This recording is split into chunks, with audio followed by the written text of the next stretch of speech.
Okay, today we have as our topic pre-colonialism, colonialism, neo-colonialism, and African underdevelopment. Trust you had a chance to get to the library, sit back, read, pick up Walter Rodney's book. So we're going to be dealing with Walter Rodney's, the final, 4 chapters. But we're going to also go beyond that into some other material, because if you look at the course outline, you know that not only are we going to be specifically dealing the way we're going to deal with pre-colonialism, colonialism, neo-colonialism, and African underdevelopment, is we're going to look at the European slave trade. We'll look at how this whole concept of a division of international labor came about. We're going to see capitalist integration and exploitation. We'll also look at imperialism, colonialism, then we'll look at what has been attempted to address the problems that have been caused by all of this and that have led to African underdevelopment. And actually, this whole topic, we can sum up everything that we're going to look at with one paragraph that Walter, with a couple of quotes that Walter Rodney utilizes in chapter 3.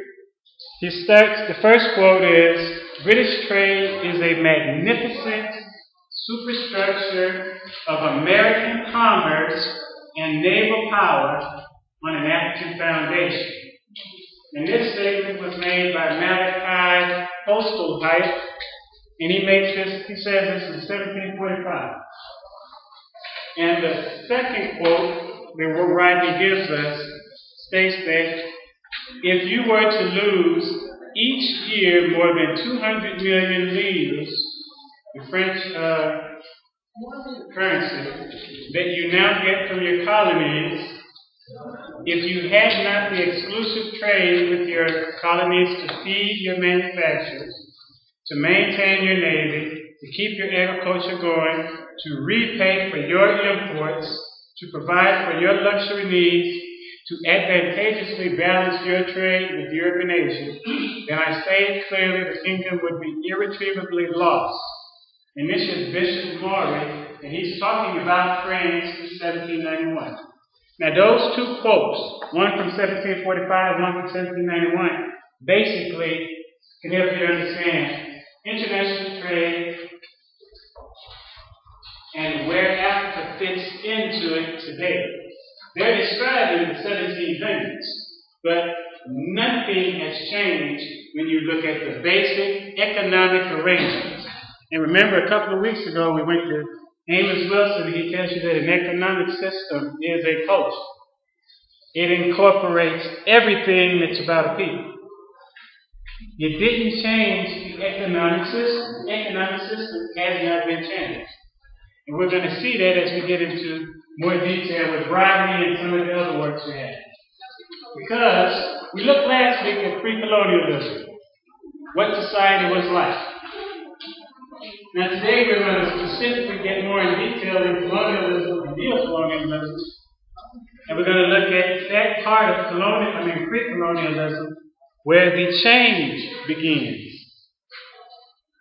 What we looked at last week, we were dealing with colonialism and specifically what the African economy was like before any interaction with Europeans. And it was a self-sufficient economy. But what we see here with Rodney is that a change begins to occur. And he kicks off the whole thing by first off breaking something down. Because if you understand the first thing he opens up with in chapter 3, then you can understand why nothing has changed with regards to Africa's economic position for the rest of the world. And it's been 500 years. But nothing has changed. And he tells you right off. He says, most people have a superficial understanding of what we mean by underdevelopment. And then he goes on and he says that Because of the resulting misconceptions, it is necessary to re-emphasize that development and underdevelopment are two sides of the same coin. Beyond that, he says the first thing that you need to know about understanding international trade was that what you're calling international trade is merely a European initiative. Think about it. Think back to all the history you studied. And you've read and walked around. One thing that you'll notice, no African ship sailed to Europe for trade. No ship left Africa sailing to Europe. No Africans were building ships sailing to Europe. Why? Because all of African trade was focused on African people. The societies were self-reliant. They were making what they needed. They were building kingdoms and nations based on a self-reliant African economy, producing all food that they needed, taking care of all manufactures that they needed. Craft work, everything, artisans, construction, everything was being done based on African technology. They had very little need, if any, for international trade. Walter Rodney also tells you something else again. He says that when Europeans came to trade with Africans, they actually had to trade African goods because Africans did not want the cheap European goods. The African goods were of a better quality. And if you really think about it, if you go out and start to looking at African textiles, we'll use textile as an example. Look at African textiles today and then look at European textiles. African textiles are of a higher quality. Even today, a higher quality. We all have some type of European clothing in our closets. We also have some African clothing. Compare the quality of the textiles. We make a better quality textile and we do it by hand than they do, and they're making stuff by machine. And Walter Rodney points out to you that that was the case then. No African was selling to Europe in need of trade. We was providing ourselves with everything that we need. That's the first thing he points out to you. He says, that was all European initiative. He also says Europeans used the superiority of their ships and cannons to gain control of the world's waterways, starting with the Western Mediterranean and the Atlantic coast of North Africa, and they began around 1415. So, see, before that trade was in the hands, the Mediterranean trade was generally controlled by North Africans, who also were still had a major presence on the Spanish Peninsula, on the Iberian Peninsula in Spain. The Moors in Spain, they had a strong military and economic presence in Spain, and they had established that presence beginning in the 786 AD. And when we say the Moors, we're not talking just North African Berbers. We're speaking West Africans because the bulk of the Moorish army were black Africans. Just like if you go to Mauritania today, you may see light-skinned people who say they're Arab. They're actually not Arab, but they claim Arab descent in control of Mauritania. But the majority of the people in Mauritania are black Mauritanians. The vast majority of the population. And when you look at the Moorish kingdoms, when they were establishing their conquest and control over the Spanish Peninsula, those were Africans. That was the base of that. So when you look at the trade in the Mediterranean, it was being controlled by Berbers, West African, Muslims. They had control of the entire trade in the Mediterranean. Whatever was being traded or transported was being transported in their ships.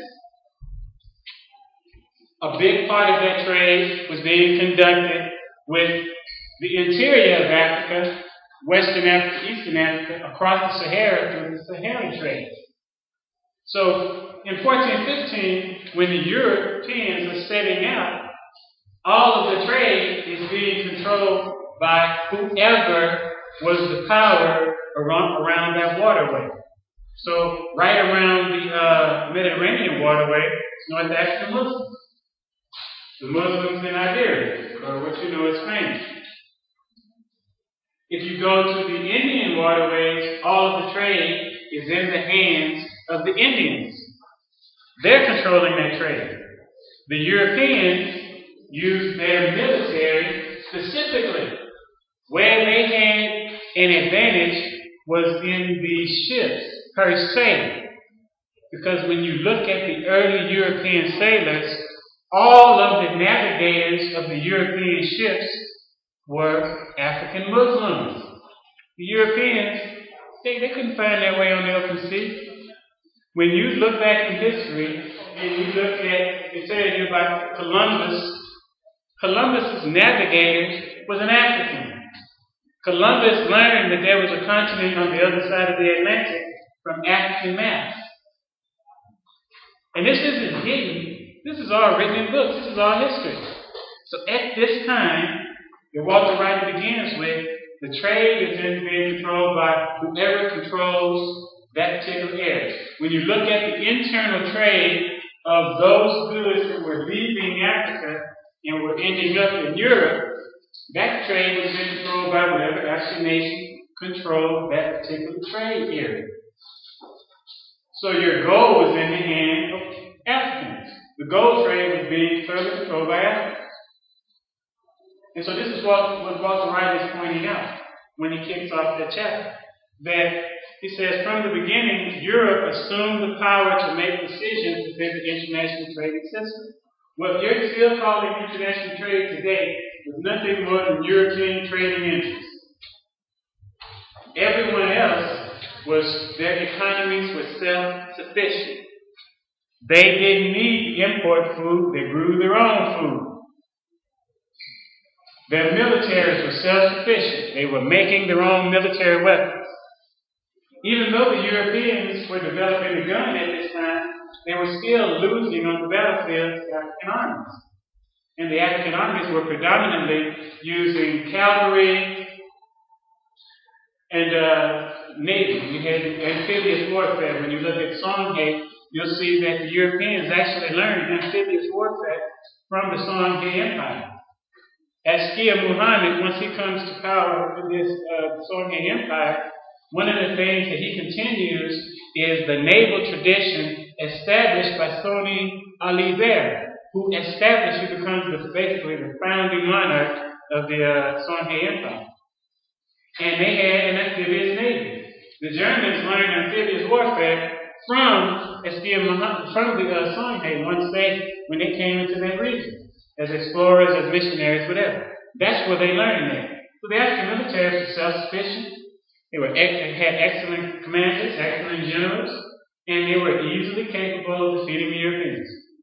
Or the Arab armies, they would occasionally come against them. And they did this at this time, because everything was self-sufficient, based upon own local resources. There was no dependency concept for Africa. And when you look at international trade, Africans were in control of the resources everybody else wanted. All of the gold that you see in Europe and the rest of the world at that time is coming out of Africa and is controlled by African kingdoms. And you'll notice something the way our African ancestors taxed the trade. All gold that was passing through the kingdom, they were putting hefty taxes on all the gold nuggets.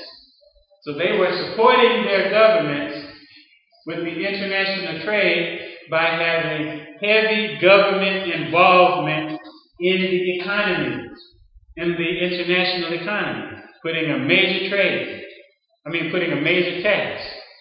And you had certain laws in place where it was capital punishment to do certain things. You know, smuggling and all of that, you're going to smuggle out gold nuggets, it was capital punishment, put you together. Well, it negated a lot of the smuggling. So this is something that we need to keep in mind. When the Europeans get started, and now you've got whole textbooks, international trade. Let's study international trade and see how we're going to improve that. We're going to make Africa strong again. But international trade is all about European trade. It still is. And the textbooks tell you that. Go to a library, pick up an international trade textbook or international business textbook, and look at the first paragraph when it opens up. It's going to tell you something like 80% of all the world trade is controlled by the United States, Europe, and Japan. Therefore, if you're going to study international trade and you're going to understand it, you must study those regions. And then the rest of the book tells you all about how they are maintaining their power. And they'll have like one chapter at the end of the book that talks about Africa and African trade. Even though, in reality, they've been talking about Africa through the whole book, which is what Walter Rodney points out. Because he's telling you the history, and when you read this, you understand the history has nothing's changed. It's the same system. Another point he makes on page 78, he says, obviously, if Europe could tell Africans what to export, that was an expression of European power. He says, but it would be a mistake to believe that it was an overwhelming military power. Europeans found it impossible to conquer Africans during the early centuries of trade. Only places they were able to engage in conquest was real close to the coastal areas. When they went into the continent, they had to deal with disease. They had to deal with a different form of warfare. Africans, if you're coming into a forested area, you don't have mass. Europeans use mass armies. They mass their armies, line them up, all matches printed like on a chessboard. You got one army facing the other army, and then you make your moves on the battlefield, and the generals are sitting up high there watching and directing everything. But African warfare was pretty much the way any indigenous warfare was around the world. They adjusted their fighting techniques to the terrain. So if you had a strong army and military and I didn't, well, I just used guerrilla tactics. I just waited till it was nightfall. We all leaving when it's midnight. You can't see, I can't see. You don't know how many men I have. I know how many you have. You can line them all up all through the day. So they were using different combat techniques. And they spent, if you think about it, I'm going to use an example from West Africa, the Ashanti Empire. The Ashanti Empire fought something like 13 wars with the Europeans. They won 12. They only lost the last one. And the only way they really lost the last one was the Europeans lied on the part, talk about they're going to have they're going to sit down and meet for a treaty. They're going to form a peace treaty. They're going to sit down because they had realized they couldn't defeat it. And so Africans, being people of our word, we show up for the peace treaty and the Europeans captured the leaders. That was the only reason they won the war. They fought 12 or 13 wars against the Ashanti Empire, and they lost the first 12. They were unable to defeat them. We can come right here. The Germans did not actually defeat the Wahehe if you look at it militarily. They had to recruit surrounding peoples to fight against the Wahehe, and then they had to rely on the fact that they had to even once they quote unquote had gained what they said was a military advantage, they knew they didn't have it. So they built a ringa to overlook Kalinga and to maintain military control, but they had to have an actual military presence here. But what they ended up doing was they hounded the leaders, and it was in that way that they gained some semblance of a quote-unquote victory. Because the general, there was no Europeans spent all their time, yes, and they had these modern weapons, but there are ways to negate whatever your enemy's weapons are. Whatever your enemy's advantage is, that's his disadvantage. Wherever he's greatest, this is why he's strong, and that's why he's weak. Think about it. The West is very strong on information. They can put information all over the place. Now, they don't have that information with the intention of us communicating with each other and developing our own ideas. But we take that same system of information and we flip it on its head. We utilize their strength against them.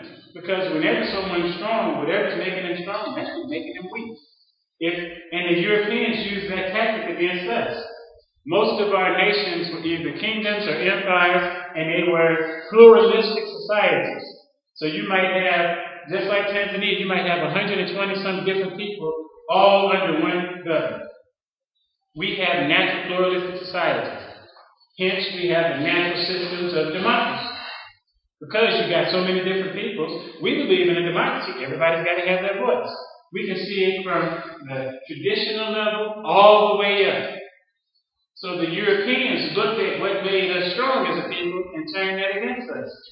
So, they started using a divide and conquer technique.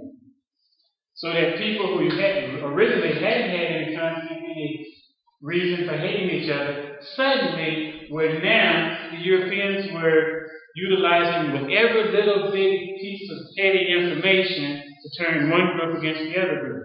So they turned what is a strength, a multiplicity of people, pluralistic people, who can draw on a lot of different ways of doing things, to do things even greater, and they use that strength as a weakness. Because a strength is a weakness when you think about it mathematically. Alright, the next thing. He tells you that European manufacturers in the early years of the trade with Africa were often of poor quality, and the only thing they had was variety. But it was just poor quality. And he said a chain reaction was started by European demand for slaves and only slaves, and by their offer of consumer goods. This process being connected with divisions within African society. It is said for the colonial period that political divisions in Africa made conquest easy. This is even truer of the way that Africa succumbed to the slave trade. And that was because of the divide and conquer technique. So that's a little more of the background that he's giving us. Now, the next thing he tells us is Europeans understood it then that they were dependent on Africa. Europeans know now they're dependent on Africa. Look at the Democratic Republic of the Congo. You see in the news that the M23 rebel group has seized Goma. You think they just seized Goma on their own? They've been in the region since whenever the war ended. When you look at things, you can see that this is a resource issue. The one thing Europeans do not want is a unified Democratic Republic of the Congo. First of all, you're talking about a region at the size of West Africa, and it has majority of resources that are needed by European industry. So if you get a strong government there, then you get a strong government founded by the people, then you have a government that has as its sole purpose utilizing the resources for the benefit of the people, and that takes away profits from European corporations. Because if you read the news, you'll notice, although you've had war in the Congo since the 1990s, you've also had European corporations, European businesses have still been doing business. They've never stopped doing business. They've never stopped. They've still been doing business. So even though you see so-called political instability, you still have European corporations down there doing business, extracting resources. Because capitalism can thrive in a disaster situation. It's based on disaster. So Walter Rodney points that out. And another thing he tells you, he said, one of the European writers, J.S. Mill, spoke for British capitalism. He said that as far as England was concerned, the trade of the West Indies, and by West Indies they're talking about Africa and African labor, he said that was key to the European economy. It was key to it. They knew they needed the West Indies trade. European international trade is based specifically on exploitation of other peoples. What did they do in history? You read it all throughout your education. They showed up with ships and engaged in conquest. Columbus was clear. He saw the people and said, oh, these people are so nice that they give us anything we want. It'll be very easy to conquer them. And then that's what they proceeded to do. After conquest, then they began to transition those economies. They built plantations, large factories. Plantation is nothing but a large factory that's based strictly on human labor. They put those in place, transformed the economy to the extraction of resources, and send it back to Europe. That's imperialism. That's what we still have going on right now. Because even though there was African political independence of a sort, you still had the same economic system. You had people who came into power outside of maybe Kwame Nkrumah, and Nyerere, who understood what the system was. But the rest of the people came to power and they tried to take the exact same system and use that system, in some cases for free access, but in other cases, most of them just came to power and they became the new colonialists. They became black colonialists. If you read Chinwe's book, The West and the Rest of Us, his book talks about black colonialism. And he's looking at all of these people, and in one portion of the book, looked at these people who came to power. But they took over European systems of government. And that's why Walter Rodney is so important, because he breaks down to you what type of government the Europeans put in place. In chapter 7, he tells you exactly what type of government they put in place, why they put that government in place, and what was the purpose of that government. And then when independence comes along, Africans just took over the government. They had Afrikanization, Afrikanized. And basically that only boiled down to putting black Africans who had been educated in European schools, you put them into institutions built by Europeans. So when they got into the institutions, they started to following the same rules and you had the same economy. So you had the same basis to the economy. Exporting of resources, exporting of crops, exporting of gold, exporting of spices, exporting of whatever, bauxite, whatever the mineral is, still never changed the economy whatsoever.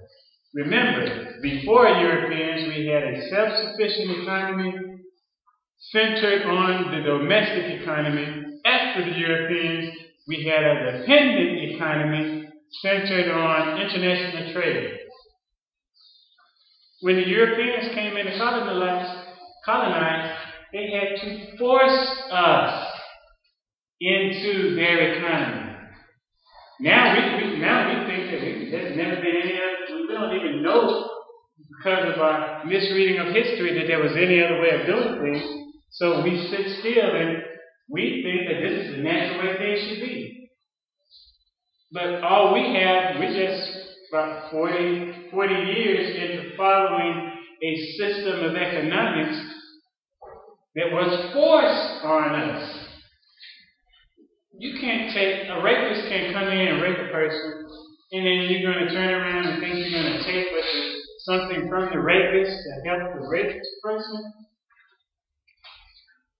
Nothing that the rapist has is of any use to the rapist, the person who's been raped. You can't take nothing from that person, but we're trying to take a system from people who came in, conquered society, destroyed one's way of life, and we're going to take something from them, and we're going to make it work for us. We have spent 50 years trying to do that, and it has not happened. It can't happen. If you understand the nature of social systems, you understand clearly you can't do that. That's why all of your religions tell you, do not envy your oppressor, and it says, do not choose any of the oppressor's ways.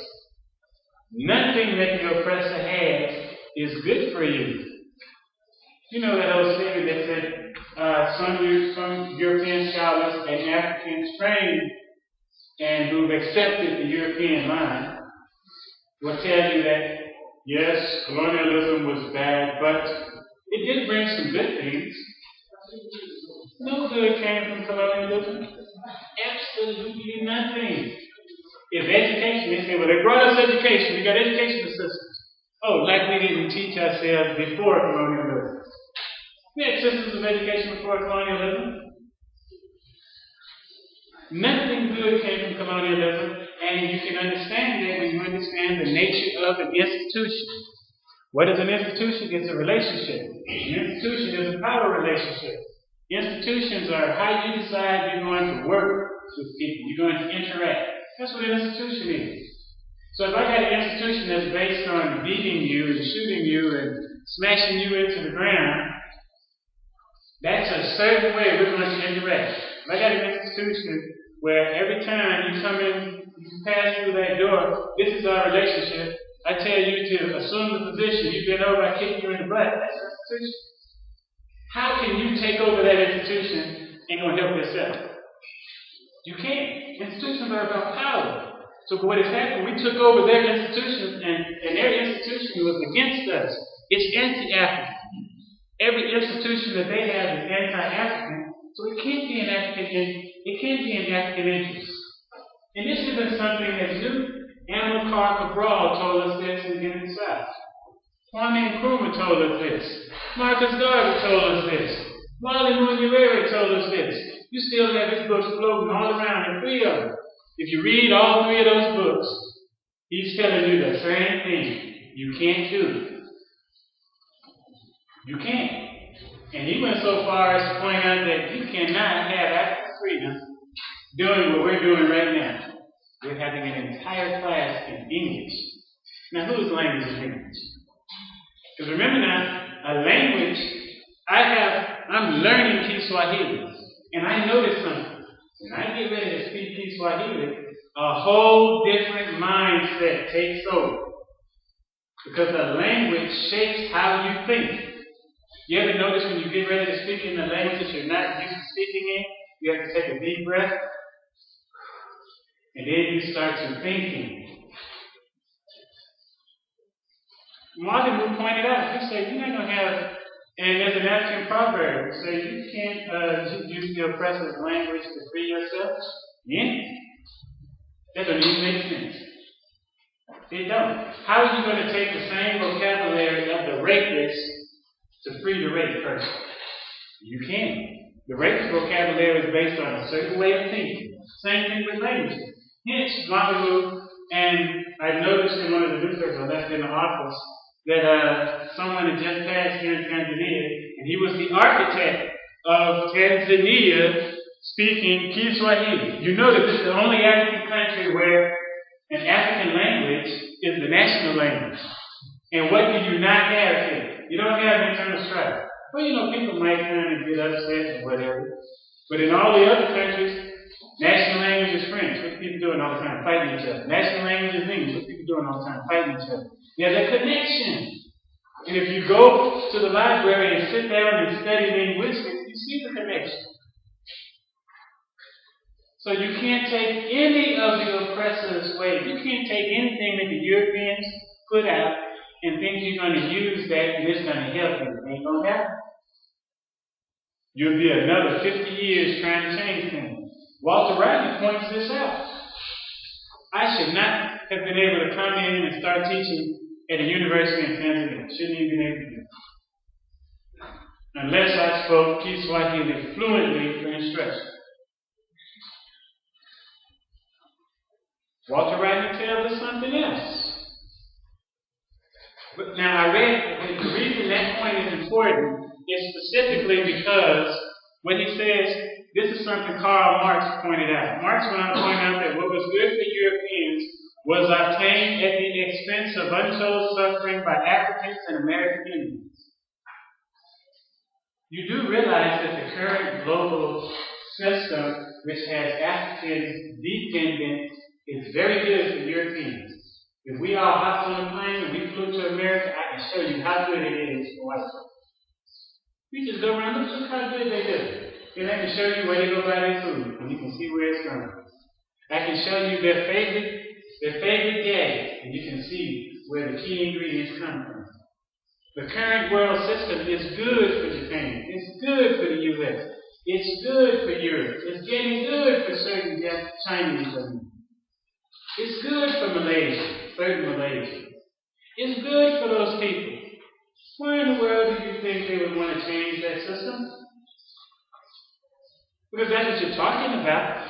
When you talk about African development, you're saying that right now Africa is not developed. When we talk underdevelopment, if you underdevelop, somebody else is developed. And there's a relationship between the two. To the degree that you are underdeveloped, somebody else is developed. To the degree that we develop you, somebody else becomes underdeveloped. If their development is based on the current system.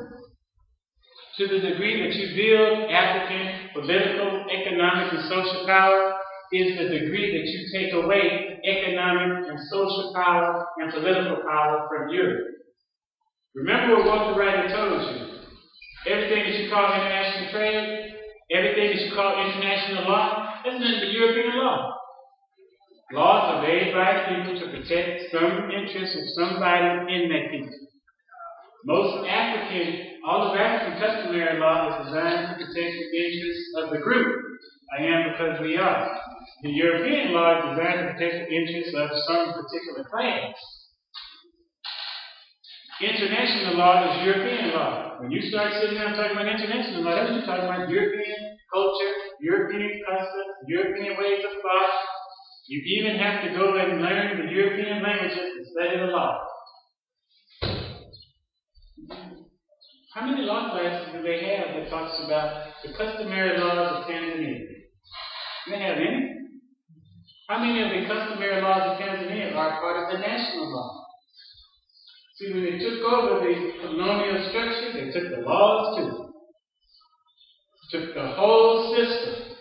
So that we can go to Kenya and you can see people going to court and you see the Kenyan judge, chocolate, just dark black. And they go to court dressed like Europeans. They put on the European wig, the European robe. It's the same system. You go into the court, it's the same exact system that's fresh out of Europe. Didn't change the system at all. That same law is in place. Mwalimu continued to point out you had to change these things. Notice, one of the things that he did in the 70s that a lot of people were upset about was turning Dodoma into the capital. There was psychological reason for making Dodoma the capital.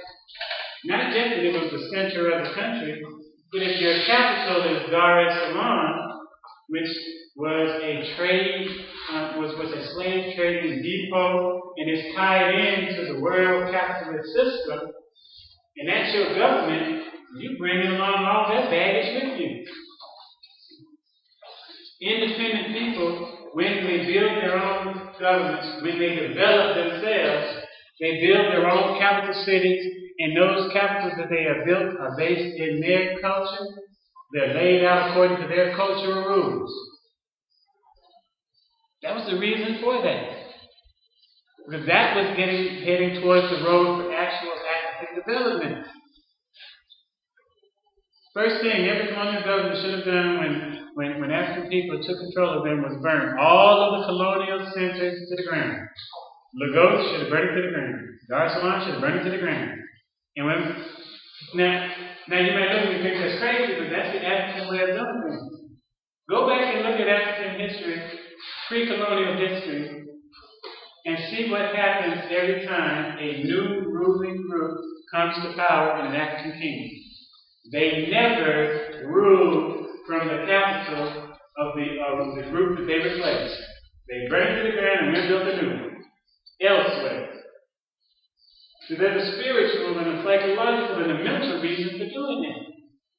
There's a reason that all ancient kingdoms, when you look back into the history of all kingdoms, wherever they were, when a new ruling group came to power, they killed off everybody that came behind them. If anybody, they set up, you read the Quran and the Bible, you see it in there.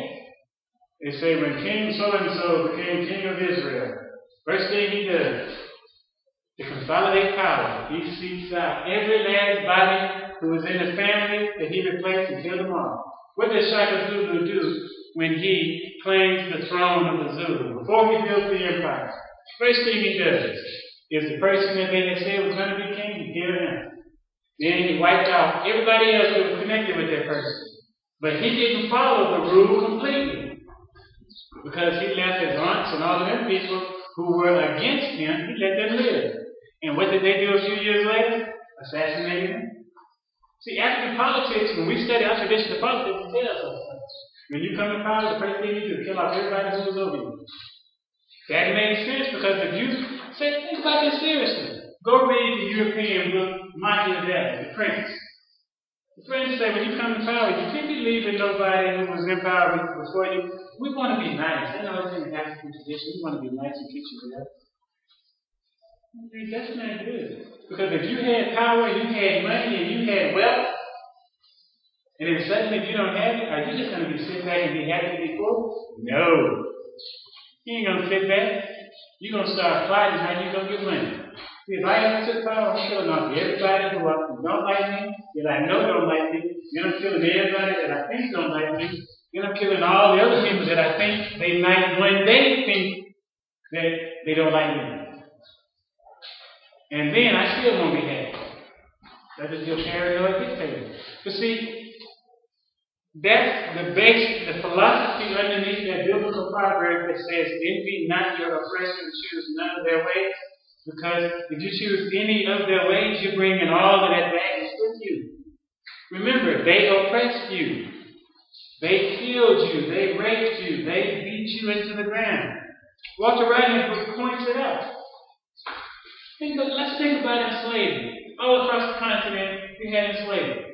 I'm an 8th generation descendant of enslavement, of people who were enslaved. They started out, as Walter Rodney said, they started out as prisoners of war, were traded to Europeans, into the European slave trade, and enslaved. But think about the process, because Walter Rodney, this is connected to why Africa is underdeveloped, he points it out. The most dynamic part of any population is you people, the young folk. Young people, look at every revolution in the history of the world and see who were the foot soldiers and who started. It wasn't old folks. Old folks is pretty much bought into the old system, and if they ain't bought in, they just like, okay, we just don't kind of change things gradually. Young people ain't trying to sit around and wait gradually. I'm not waiting until tomorrow to eat. I want to eat now. Young people are your most dynamic element. And Walter Rodney pointed that out in one of the chapters. Who do you think make the best slaves? You don't take old folks. So what do you think happened across the continent? They slaughtered the elders. Wholesale slaughtered them. They just burnt the villages to the ground. The elderly couldn't be used as slaves, so they killed them. That's millions of people. Those same people who, we're trying to take their institutions and use them. Those same people slaughtered elders. What do you think they did with babies? Women who had young children, they were they weren't trying to take those along too. If you're about 7, 8 years old, they didn't try to work with you. But they killed those people. Slaughtered them. Completely, totally. What do you think happened to the women who were who were moving from the interior heading to the East African coast or the West African coast to be shipped off? And it's that time of the month. And those women who started cramping up real bad, they slaughtered them in the trail. It was just the animals knew. Animals adapt to a situation, so they knew it was mealtime. They would follow the slaves' coffles, knowing they were going to eat. Sometimes they would just take people, practice this gunshot. Let's just shoot them just for the fun of it. He ain't gonna make it no way, shoot him. And leave them dead there. How you gonna take something from a people that would do that and think you're gonna make yourself better? It ain't possible. But we have to think about the fact that they were taking the youth. They were taking you out. They were taking the young folks from the continent to Zanzibar and then into India, parts of Arabia, to the United States, to the Caribbean, and all of those areas, South America, Central America, for free labor. This is what these folks do. This is that system, taking the youth. Now, when you take the most dynamic part of the society, it's youth, and you leave behind it death and destruction, how is the continent going to develop? There's absolutely no difference between African civilization, there's a level of development of African civilization, the level of development of European civilization in 1415. There was no significant difference. We had a communal system of economics, they were in a feudal system of economics. Although they try to, in their books they were writing say they were more sophisticated. When you look at all of those, as Walter Rodney breaks down a lot of it, you say they weren't more sophisticated. They were making stuff and it was of poor quality. And if you look at it now, they're still making stuff of poorer quality than we make. They just convince us now that we need to have that. You take the most dynamic part of a population, you take those people out to serve as forced labor in other parts of the world, the continent can't develop. And that's why understanding the history is so important. And in the connection today. Because it is once again the youth who are now getting an education and then they want to go to the West. If I could just get to America, if I could just get to the United Kingdom, if I could just get to France. So the process is still occurring. But they're still extracting the youth. See, your youth are the most dynamic ones. You're the ones with all the innovative ideas, who come up with new ways of doing things. You're the ones who you sit back and you see what everyone else is doing, and you grade this and the other, and then you start deciding on different ways of doing things. That's the dynamic part of the population. It's the most energetic part of the population. You have a demographic historian. Her name is Louise Marie Jocmay. She's from Senegal. She says that in 1500, the African population, and I have some of her work on my computer and in the articles, so if you got a jump drive, you can get some of her demographic studies. She says the African population in 1500 was about 500 million Africans. She says by 1900, you had 100 million Africans on the African continent. That's 400 million people who were murdered just so you could get maybe about 5 to 10 million people over into the West. 400 million people murdered. How is the continent going to develop? And then so now, when you start to this is a lesson in African resilience too, because you've got a depopulated continent in the 1880s, when the Europeans are sitting down now talking about a scramble for Africa. You got a depopulated continent, a continent that has been ravaged through warfare. Because see, when you come in and they were taking free labor, forced labor into the West, into Arabia, into India and all of those places, you have to wage war to do that. When you wage war, you destroy the food system. So there's no food security anymore. You destroy the healthcare system that's in place. Yeah, we have a healthcare system. We had a healthcare system. You destroy that when you wage war.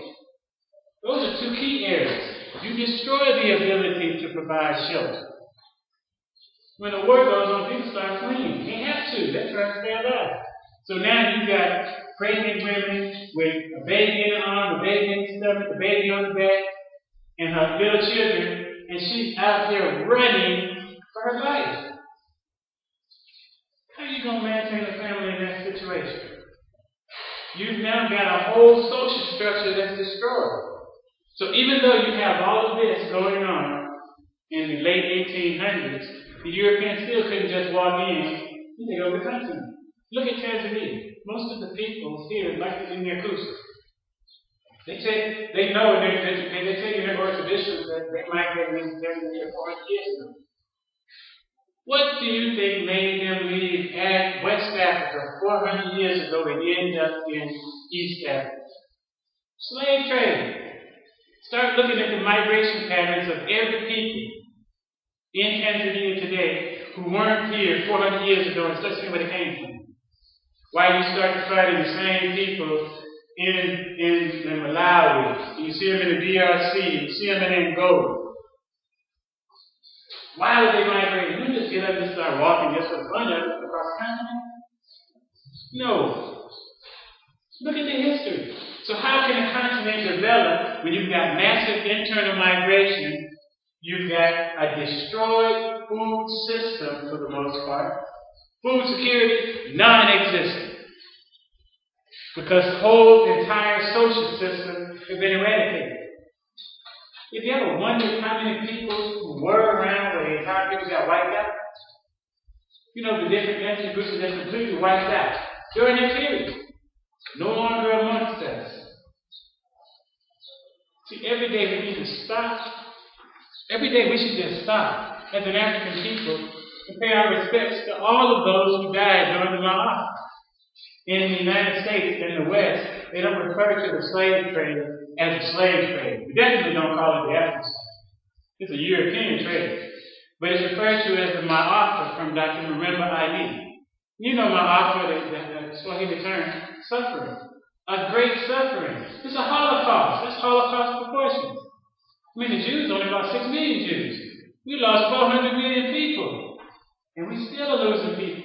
But you can see the resilience here because the Europeans, even though the continent was ravaged, they didn't just walk in and just conquer the whole continent.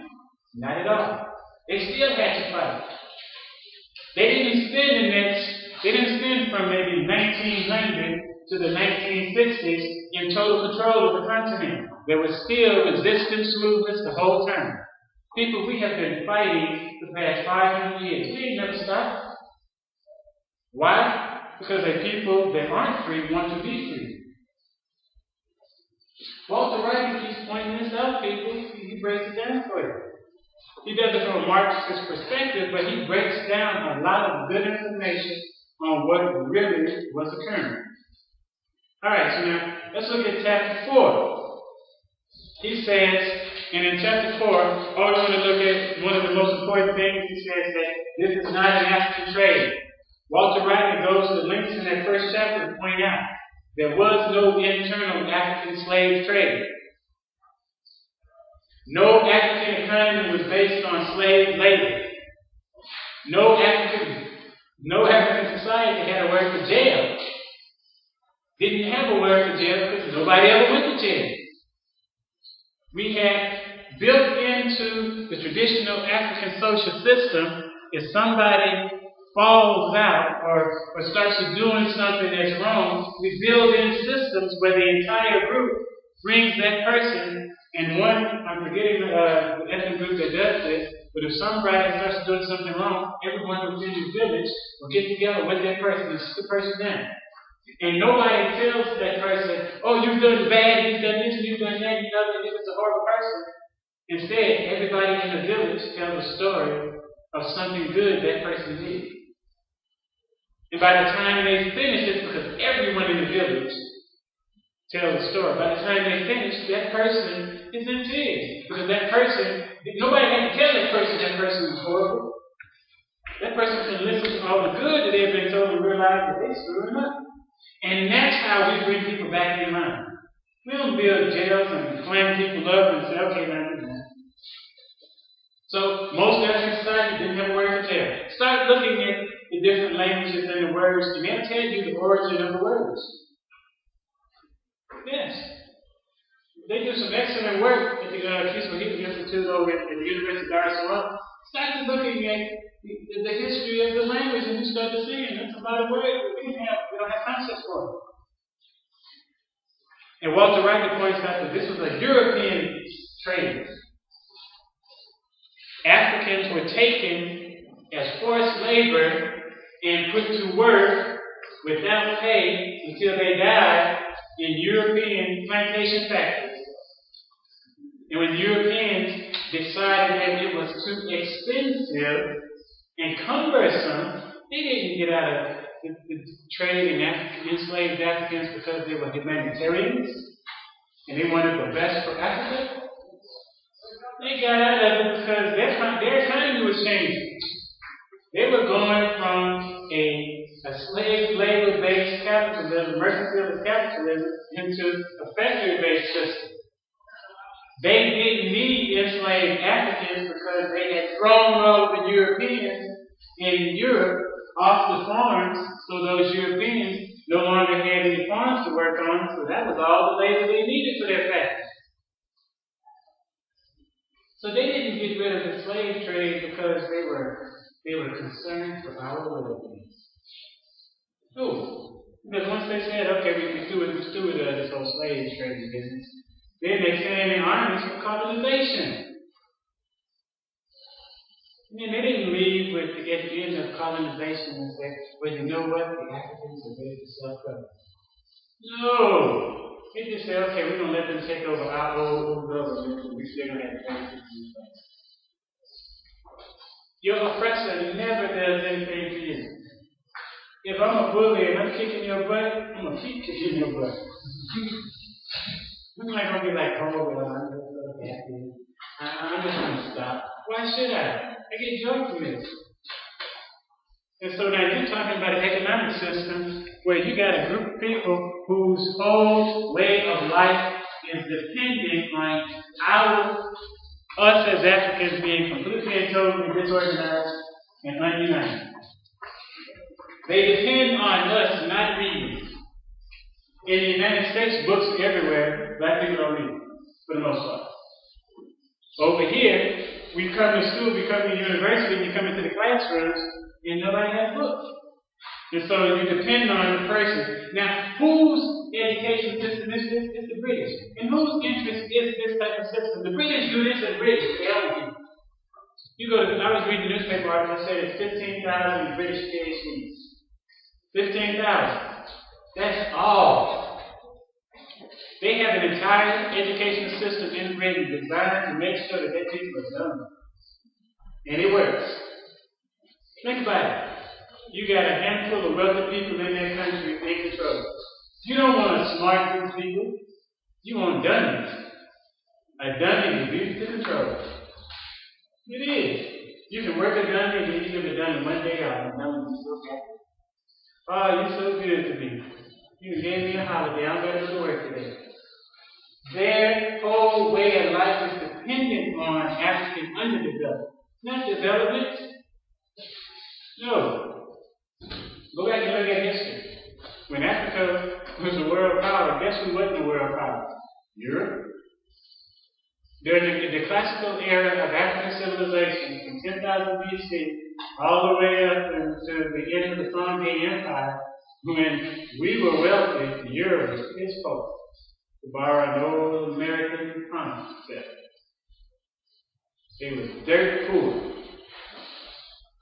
You think they forgot their history? Nope. Think about it. If you're being an economic person and you own a business and you want cheap labor for your business and you were in Europe, who's the closest to you with cheap labor? Asia or Africa? East Asia or Africa? So why don't the European businesses come? Because they didn't want to have that. Why don't they build a factory in Africa? Why did they send all the way to Asia?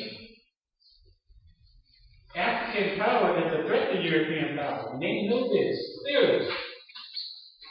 They are clearly aware of this. So why would they want to think? One of the things they want you to be aware of in this curriculum is the current economic structure. And the reason that I got us reading Walter Rodney is because we can fast forward to today with Noam Chomsky. You got the same system. You really think we're going to get African freedom through the United Nations? I don't think so.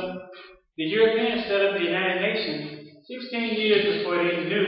They set up the United Nations before they ended fighting each other during the Second European War. I don't know if they call it the World War, but look up at Europeans slaughtering Europeans and shipping in African soldiers.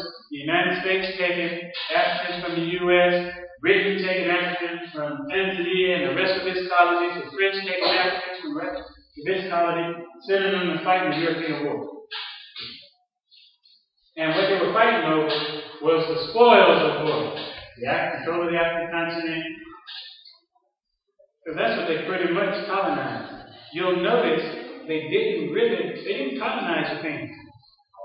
Think about it, they didn't colonize Japan. They forced the Japanese to open up the economy. They didn't colonize.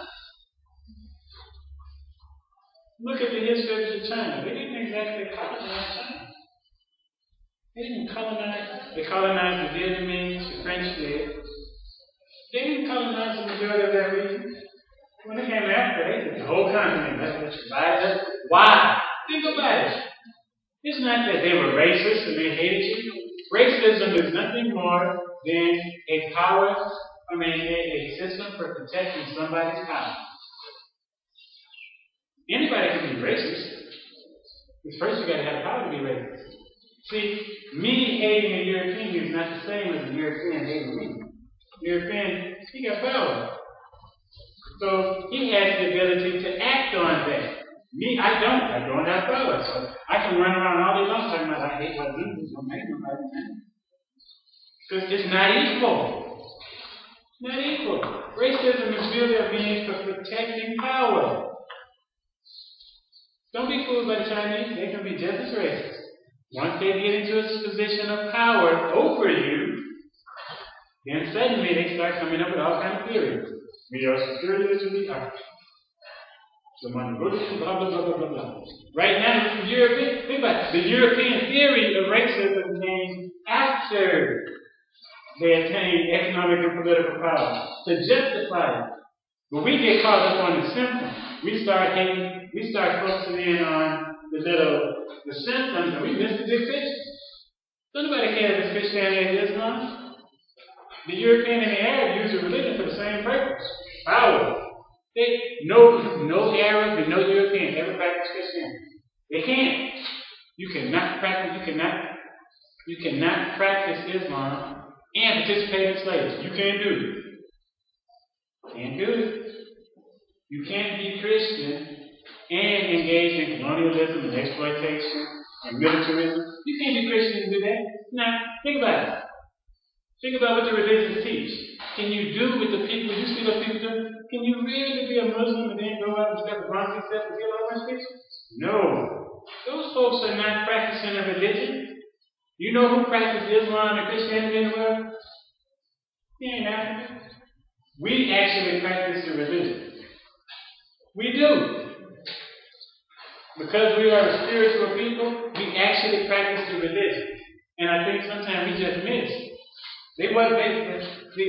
I noticed in West Africa that you will see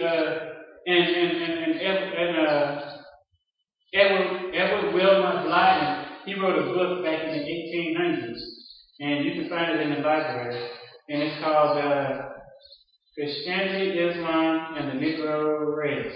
I'm forgetting the title, but it's an excellent book because he analyzes the religions and he shows how the religion got to where they were. Islam, for the most part, was actually spread in West Africa by Africans. For the most part.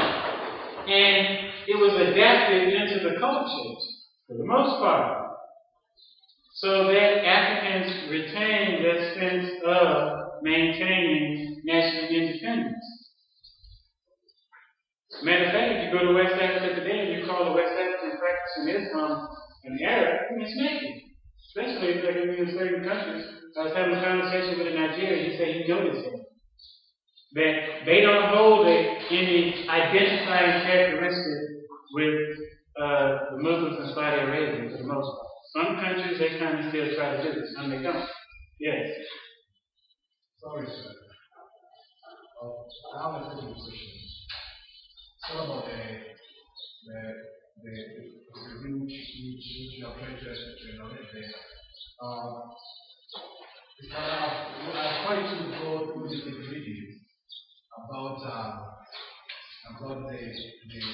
underdevelopment of Africa, whereby these readings have been divided into two parts.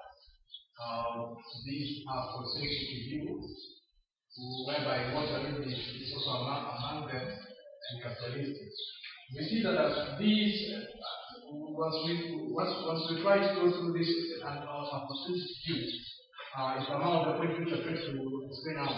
But the main reason if you go to those capitalistic, mostly they based and they argue that the underdevelopment they did not come to Africa to colonize Africa. And also the underdevelopment of Africa is due to their barbaric spirited and uncontinent spirits in them. Now, my question is, what are the general factors for the underdevelopment of the Africa? Because we see we have the two ideas here. These are the centric view from Africa. And there's other views from the capitalists where they try to argue and give reason out the real factors about the underdevelopment of Africa. Now the question is, what are the general factors for this underdevelopment of Africa? The general factors? Yeah. That's what this is what Walter Rodney is taking us through here. And what he points out to you when you get to the final chapter is that African underdevelopment is specifically based upon the development of the European capitalist system. And that's because, as he points out in that last chapter, we had to be integrated into their system. International trade, as it was established and is now, is a system put in place by them. This is one of the things he points out. And everything that grows out of their cultural system was used to maintain that relationship. Now, that's what caused the situation. That particular thing. And the military, he points out, in any historian that studies the subject, points out the military conquest, specifically because it was that military conquest, that component, which put Africa in a subservient position. If you fight a war and you lose the war, then the other person wins the war, they come in and impose their system on you. But he ends his study in the 1950s. And when I was sitting here bringing in the component of religion, was looking at those, because what Edward Wilmot Blyden points out with his study was that we practice the religions as they are taught. And what happened with Christianity was that it left us Christianity left us not the way it was taught, not the teaching itself, but the way it was presented, left us devaluing material welfare. Islam didn't take away the value of material welfare. You need the material world to maintain your welfare. You need those trees to build the house. You need the earth. Islam didn't take that away.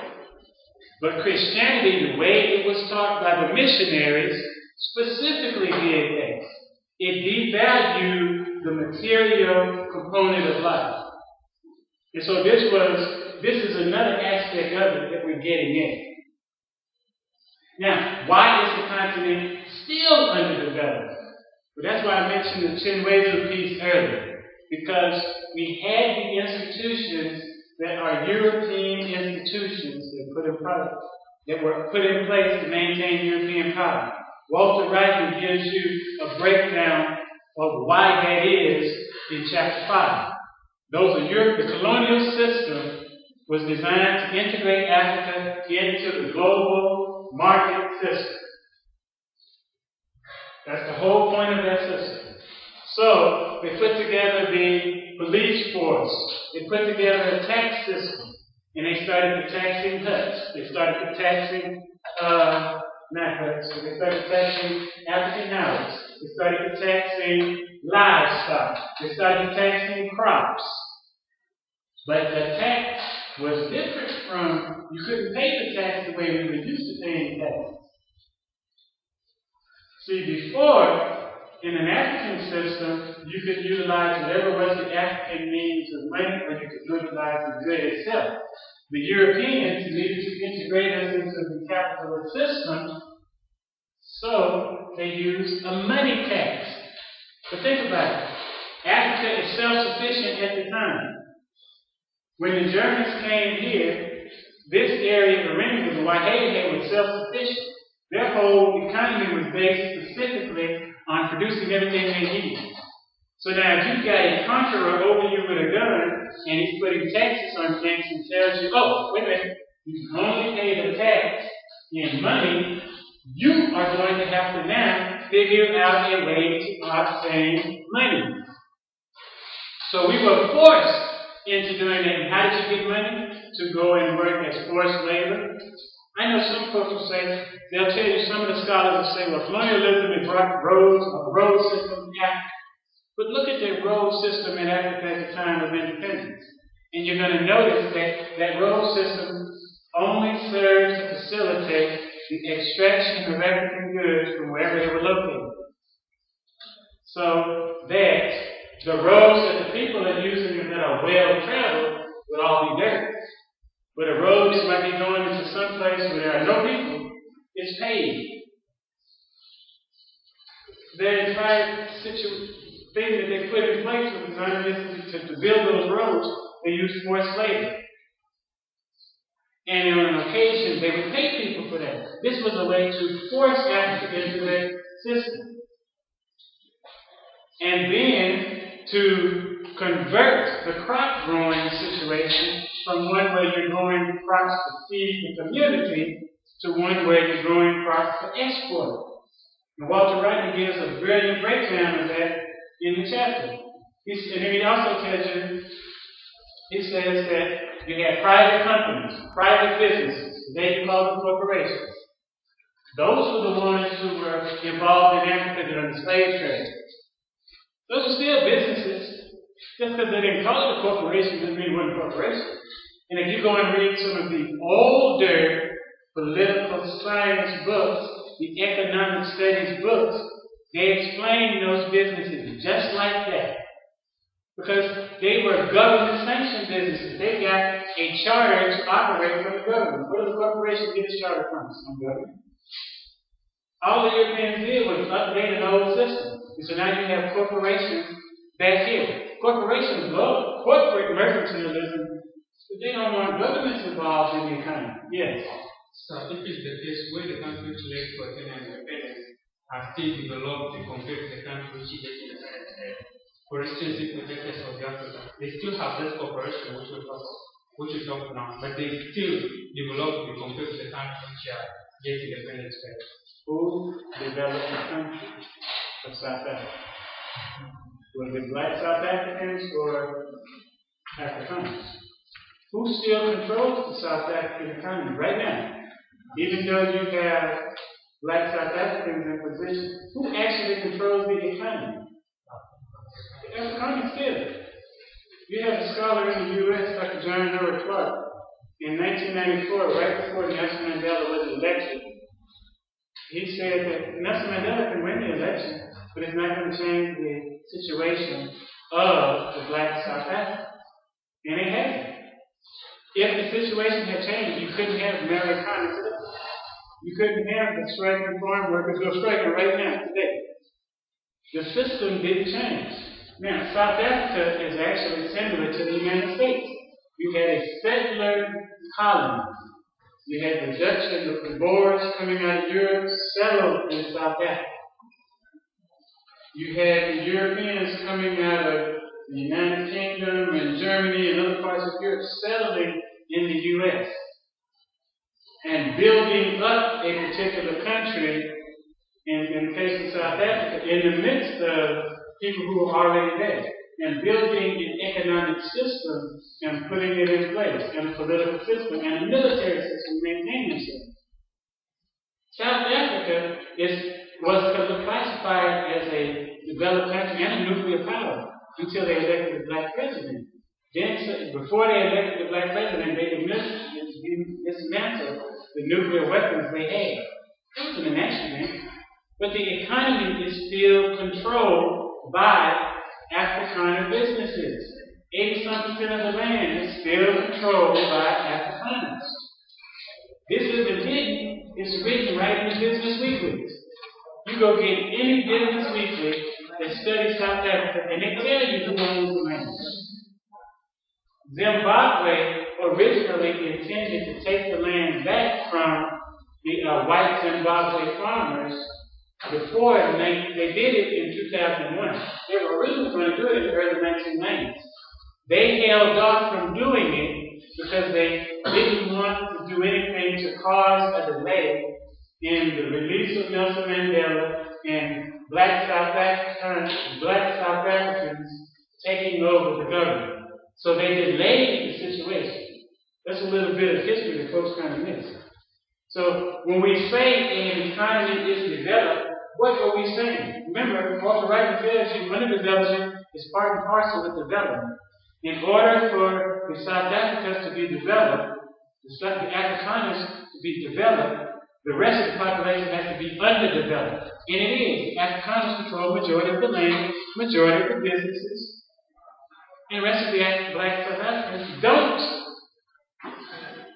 And it's not hidden. This is laid out in studies. People have written books on the subject. It's done documentaries. So when we say South Africa is developed, we should be specifically saying the Afrikan population in South Africa is developed. The rest of the population is not developed. You have a few black South Africans who utilize their new positions in government to acquire wealth. Yes. Because in America, at the height of the period of American history, when they were lynching black people, hanging black people in America from trees, you had black people who were making millions of dollars doing all kinds of stuff. You'll have a few exceptions which merely prove the rule that the masses are not. South Africa, you can clearly see the masses are not. That's the masses of South Africans, black South Africans, who are out there on strike, constantly striking back and forth all across in those key industries. And every industry you see, even agriculture, is not controlled by black South Africans. They still don't have control of the land. They're still pushing for land reform. One of the reasons the West was concerned with what went on with land reform in Zimbabwe, and what is land reform? When they colonized, they took the land from the Africans who had it and gave it to a hand. And they didn't just do this in Zimbabwe or South Africa. They did it in Tanzania. They did it in Kenya. They took the land and gave it away to these people. And it was all legal. It was written in with the laws. With independence, you had a number of movements. They were like, it's time to take the land back. They got tired of waiting in Kenya, and you started seeing in the early 2000s, you'll have Kenyan farmers who have 5,000 acres of land, and they might be farming 500 acres. And the Kenyans, they had one particular story that was in the news.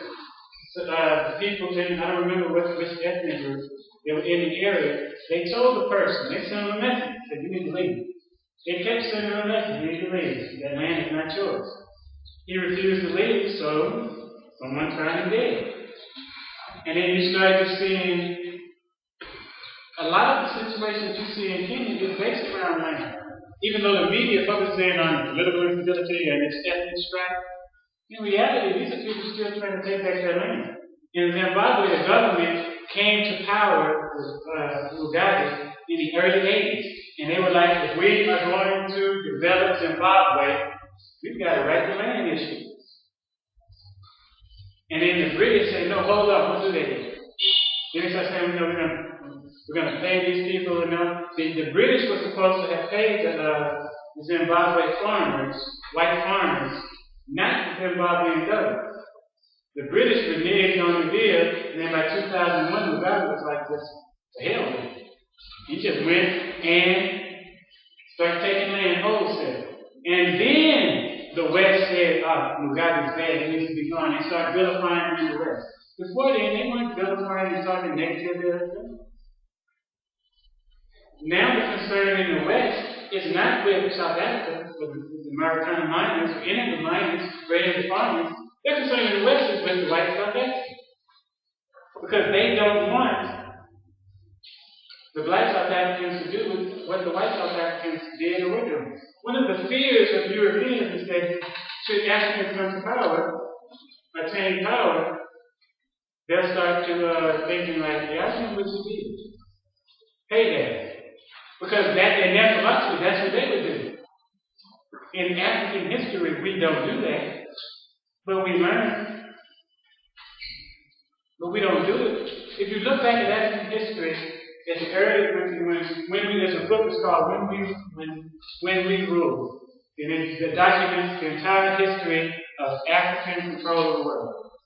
And what you'll notice that whenever a foreigner invaded an African country and Africans took over, we didn't go and slaughter all the foreigners. We gave them a chance to leave. And if they stayed, they suddenly couldn't stay with the rest of the population. We miss an important lesson when we study the history of West African civilization or any African kingdom. When foreigners came, they weren't allowed to come into the African society.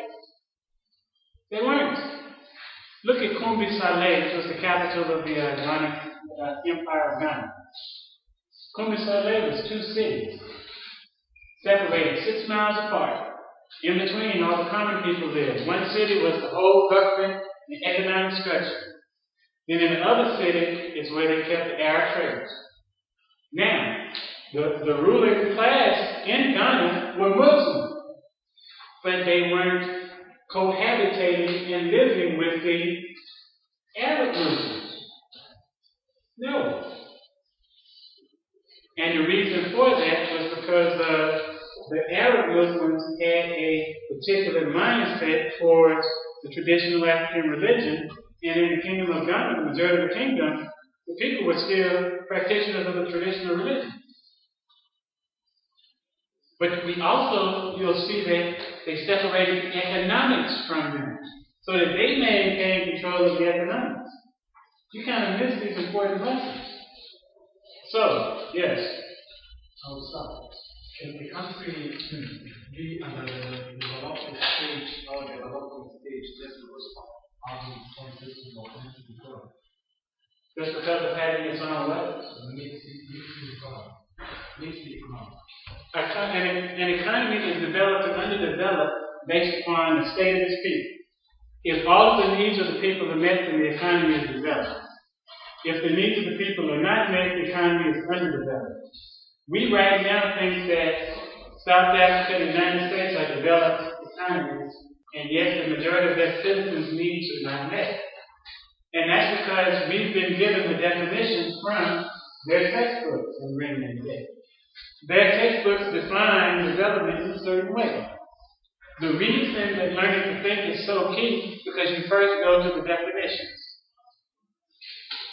And then you have to ask the question, why does the West say that a country is developed if it has a high GDP per capita?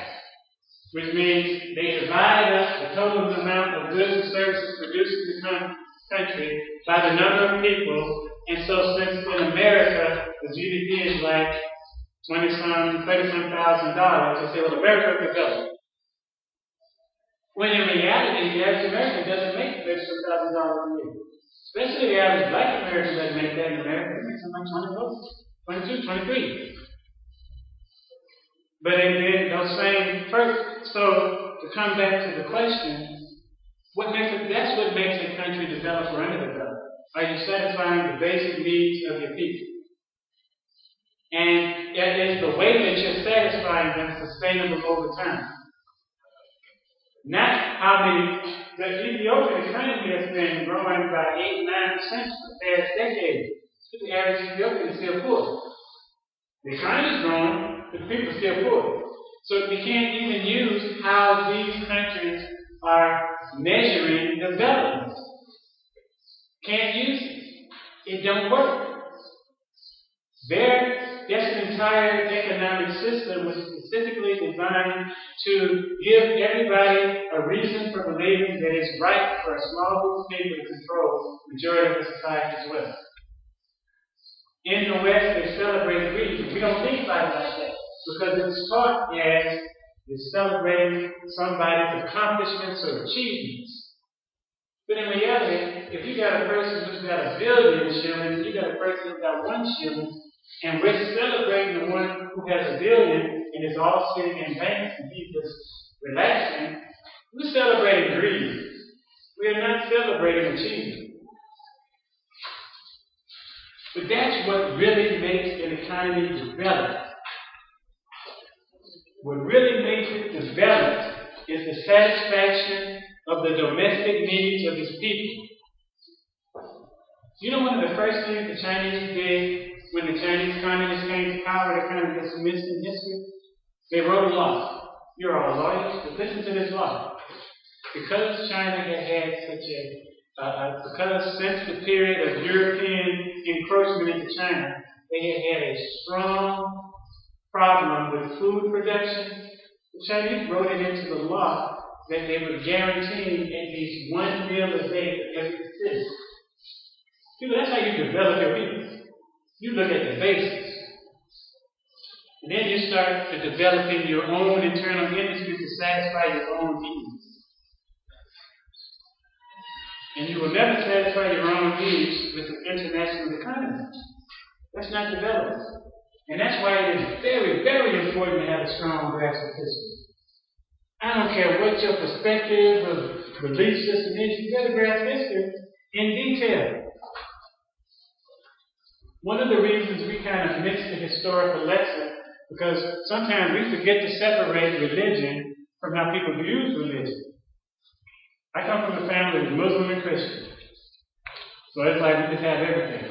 But they are clear on separating the spirituality of the religion from the political uses that people have made of the religion.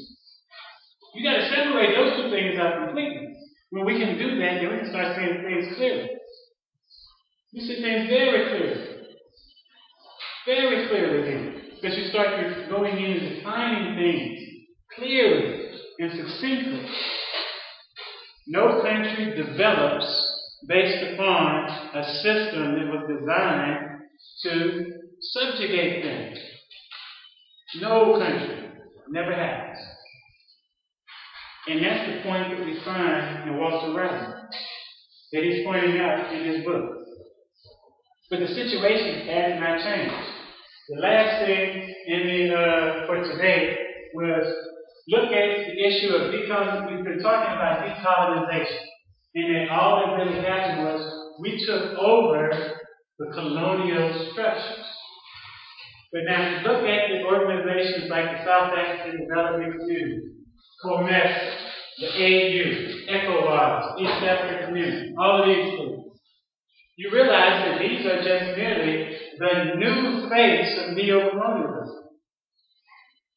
Because we're still trying to develop an economy based upon an economic system that is not in our interest. And I have something here, and this is from today. And this is a Western scholar, and she's just, in all truth, she's just being very honest on what you actually have going on. And this chapter is entitled Afrikan Economy. And it says the self-inflicted wounds of Africans at home and abroad. Because colonialism, conquest created the problem.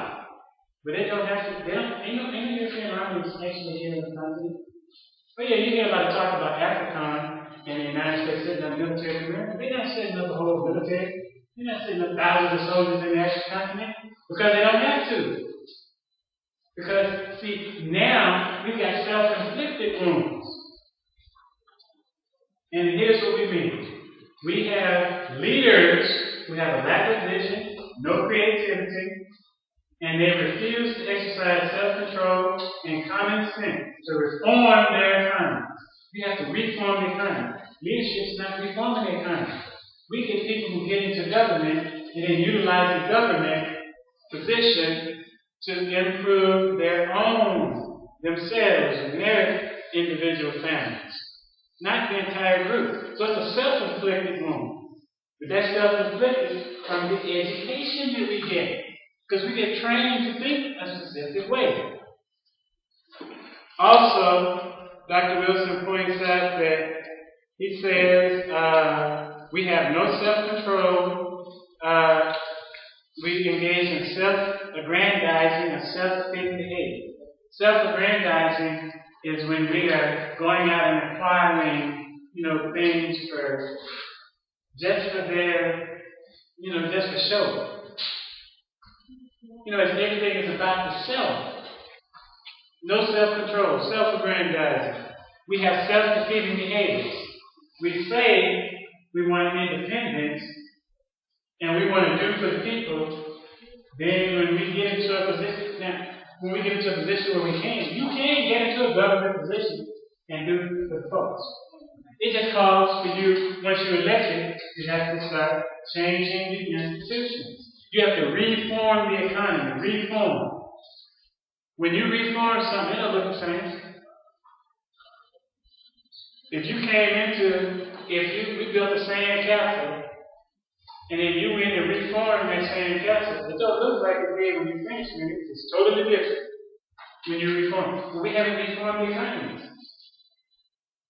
Matter of fact, when somebody comes along talking about reforming, we start saying those persons are crazy. You can't do that. That's impossible. You say, well, that person's radical. Think about what we call radical. We call a person radical if they say you should do for self. Grow your own food, build your own house. That's a radical person. That's actually conservative. Radical is you having the nerve to depend on somebody else for your whole needs.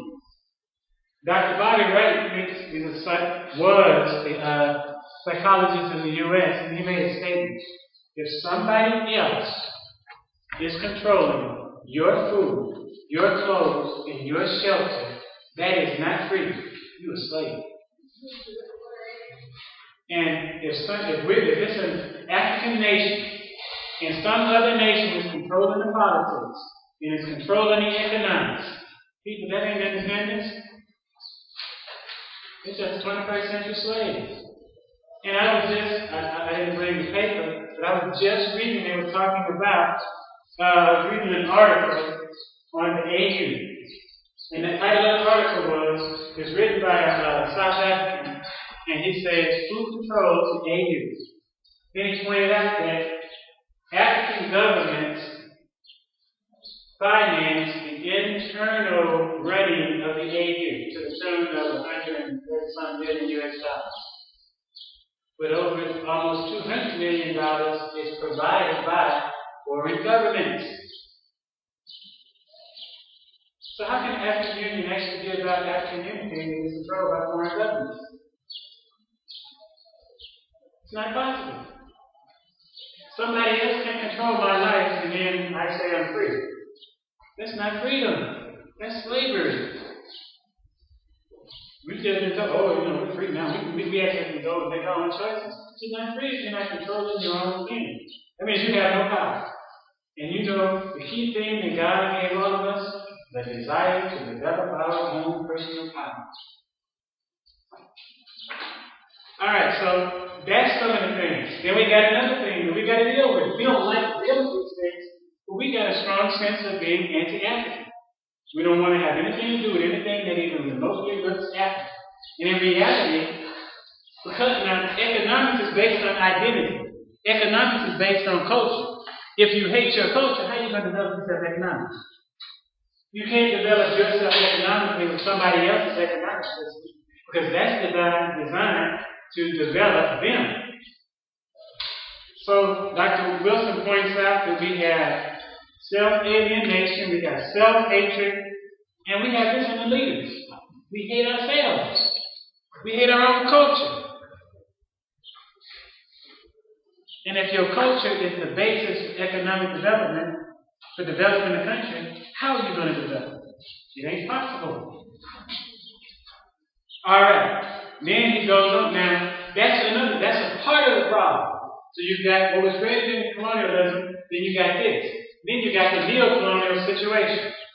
For example, when we look at our economies, they're distorted by Europe. We just discussed it. They reformed our economies so that we are now exporting resources. We export money and we export different minerals and crops and whatnot. We export them to Europe. That's what was going on during colonialism. We're still doing it now. We export a lot of money in the form of the interest paid on debts that were loaned out from the World Bank, from Western private banks to African governments, the so-called development projects. And here's something. Most of what you think is aid is not even aid. Instead, contrary to the impression given by donors, most aid is not given at all. Aid ain't free. About half of world aid is actually loans that have to be repaid back. It's loans, 3/4 of world aid is tied, which means the recipient has to spend their own goods, which could, provided by the donor, has to spend it on goods provided by the donor government. So they give you a loan, but you can only use that money to buy goods before they gave you the loan. That's the reality of global aid. In other words, the aid is actually a subsidy for the donors and manufacturers. They give you a loan, then you go in contract with a Western corporation who comes in and does the work. So then you give them back the money. But it was a loan. So you give them back the money and you're paying the interest. And then what do you have to show for it? A few roads, a couple of non-working power plants, stuff like that. But nothing that actually develops people. Alright. So people, that's the reality of aid. Are there alternatives? Yes. It's called delinking, where you separate from the global economy. There was a time when African life was based on African resources and was not concerned with the international economy. That actually existed with the satisfaction of needs. Right now, we think we gotta have stuff from the West, but the West only lets you when the Western countries ship all of these cell phones and these clothes and these televisions, they ain't shipping it in African ships. As a matter of fact, even if there were African shipping companies, they write it into the contracts that it cannot be shipped in any ship other than a ship from that country. So they protect their own shipping industry. We are actually the ones that are wealthy. They're actually the ones that are poor. They have convinced us it's the other way around. They've convinced us we need them when they actually need us. That's the reality of African underdevelopment. All of these organizations, the UN, the AU, ECOWAS, they're all formed on, all of the African institutions are formed on faulty premises, a faulty foundation. That it is Africa that needs to develop. That's incorrect. It's actually Europe needs us to stay as we are to maintain their own sense way of doing it. So they sell us their lifestyle through television, through the media. They sell us their lifestyle as goods. They sell us our own lifestyle as primitive. This is what they've done to maintain a current economic system. They need indebtedness. If all African countries decide we are not going to pay debt, you know what happened to the Western banks? They'd all collapse. Because the majority of their debt is tied up in the debt they have over here. Look what happens anytime a country in the developing world starts saying they can't pay their debts. The Western countries started running in and trying to figure out ways to prop it up. But the system collapsed. The entire banking system is based on our indebtedness. They need us to be indebted to them. Their economic system is based on selling us their things that don't work, that break after a few years, but they're selling it to us. That's the reality of African underdevelopment. And whether the scholar is an Afrocentric scholar or a capitalist scholar, they both tell you the same things. The Eurocentric scholar tells you exactly what I'm saying. They just say it differently. And if you don't understand the vocabulary, you miss it. They put it in the textbook. Tell you. They wrote a whole textbook. They say the purpose of international trade is maintenance of power. They slap that one little sentence into all the other stuff, and if people don't read the book, you don't see anything. If you read the book and don't read it carefully or critically, you miss it. Or you read into it. You didn't even see what he said. Every development book tells you that Western countries have a ministry for international development. The United States Agency for International Development. What is its name? The United States Agency for International Development. It is not the Tanzanian Agency for International Development. Therefore, it is not going to develop Tanzania. They tell you what the name of their institution, the German Development Institution, or the German Development Agency. So why would you think that the German Development Agency, even though it's in Tanzania, is going to be concerned with Tanzanian development? Its name doesn't even tell you that. They put it before us, but because we don't read critically, we don't see critically, we miss it. We completely miss it. Development studies is supposed to be the most vibrant program at a university. Because you're talking about development in all of its stages, or you should be. It should be your most vibrant, this is one of the most important classes. When we understand that development is about power. Look at you. As you develop from a little seed into the person you are, your power increases. Development is all about power. National development is all about power. When you start talking about developing in Tanzania, you're talking about taking somebody's power away. Which means you have to be prepared to fight. Look at what they're doing across the continent. The Western countries are supporting a number of different factions in different countries to keep those countries destabilized so they can continue to extract the resources. And they tell you this. The United States published a paper in the early 90s telling anybody who bothered to read the government paper what the U.S. international position was going to be in politics. And they tell you themselves.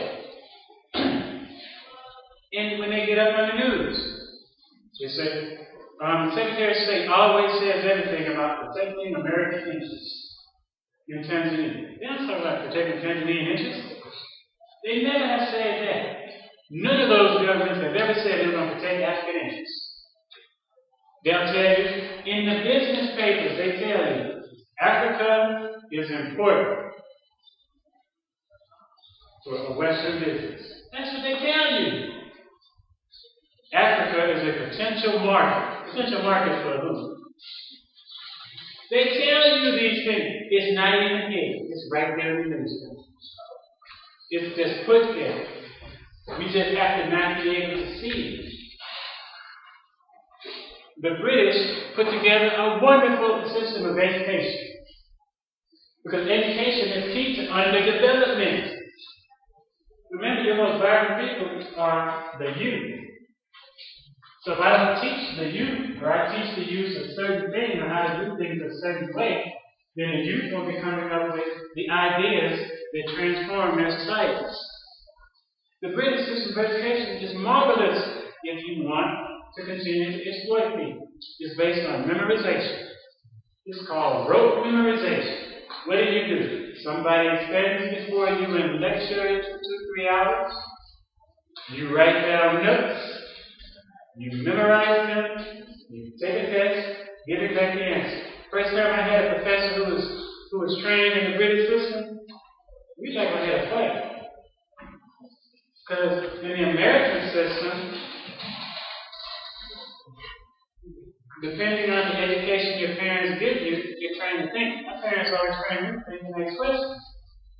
And when I took a test, an essay test, I was taught not to give back what had been given to me, but to give my interpretation of what I learned. So when I had a professor that wanted me to say that, and this dude used to give like 20, 30 pages of notes every class. And he would just come in and he'd fill the whole board with notes. And I was like, I can't do that. That's not my... I don't memorize and give you exactly what you said to me. But the British system works if you want to keep people so you can exploit them. Because if you're only memorizing what somebody told you, you have no idea if they're lying or not. If you have not read anything that I assigned for readings, you have no idea if I have lied or not. You don't know if I told the truth or not. See, I brought in some of the American systems. I came in and said, okay, we got reading here, you got to go read this. Because you're supposed to have your own interpretation of anything. What is your interpretation? When I'm lecturing, you get my interpretation. I'm just nice enough to tell you what books I read, where I got this idea from, what I read, and what I drew from. I don't agree with a lot of Walter Rodney's Marxist things, because according to Marxism, traditional African society is bad. I disagree with that. But I can read somebody and disagree with one thing they say and pull out what I agree with. So I've given it my own interpretation. But you have no idea if I lied or told the truth. If you haven't read Walter Rodney, you won't know next week if I'm lying or telling the truth. If you don't read the next readings, you have to go out and read. You're going to have to, because that's the only way you develop that wonderful tissue, that wonderful muscle up there in your head. The key muscle. That's the muscle you need to be developing. That's the key muscle. If you don't know how to think, the British system is not designed to make you think. It's designed to make you memorize. And if all you got is what you memorize, then that's all you got. That's all you know. You don't know anything else. You know nothing else. And that's a key part of underdevelopment education. We're going to make sure that you'll stay underdeveloped by giving you miseducation, giving you the wrong information. Giving you the wrong information. Selling you somebody else's culture, because education carries a culture. Sell you somebody else's culture. I see a lot of elders in Tanzania, and they look at me, they're talking about the cultural problems you see in the country. Since Neo-Liberalism and opening up of the economy. We didn't have that cultural problem during the period from 67 into 85. But since then, you've seen that in the culture, you get these negative images through the music. These negative statements, these negative images, because culture is translated through a lot of different ways. Either through education or lack thereof. Because if you're not reading and you're not thinking, you ain't educated. So you haven't been given an education. Which helps to explain why too many graduates leave the university, get into the workforce, and get such a poor account of the university. They can't perform. I'm not saying anything the provost hadn't said. He said it to your student body. When the young man passed and he spoke at the ceremony for that young man, he said the exact same thing. That you had to get a different system of education. You could not rely on a professor telling you and then you giving it back. You had to go and read and search and interpret for yourself.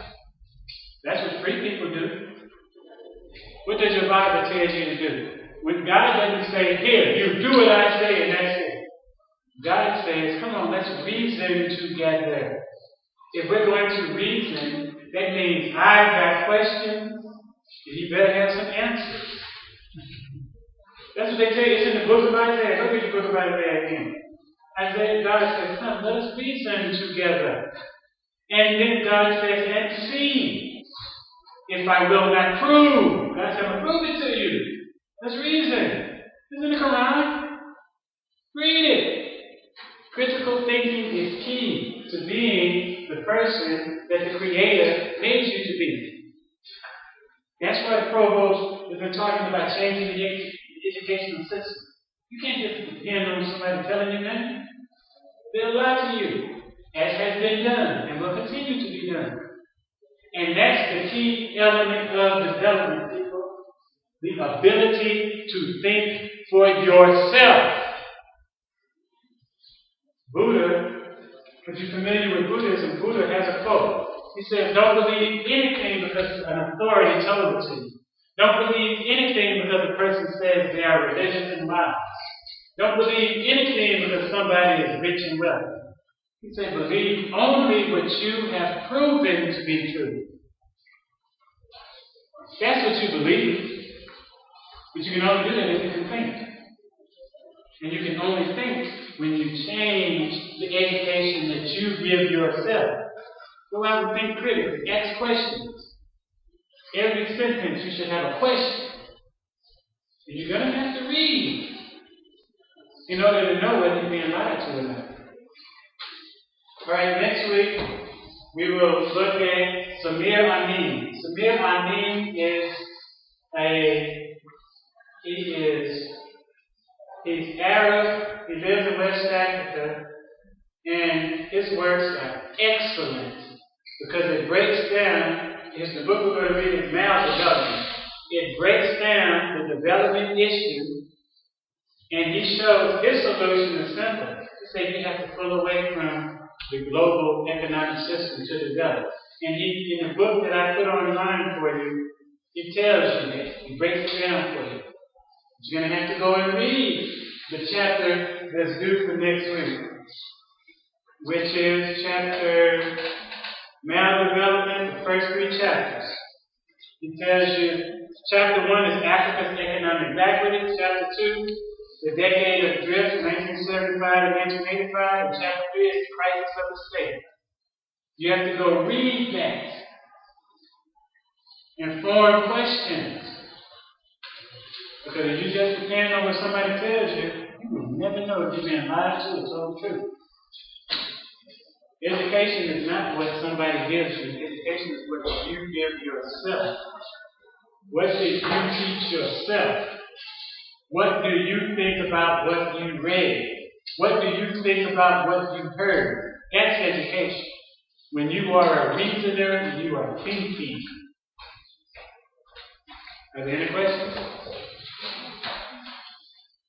If there are no questions, I shall see you tomorrow.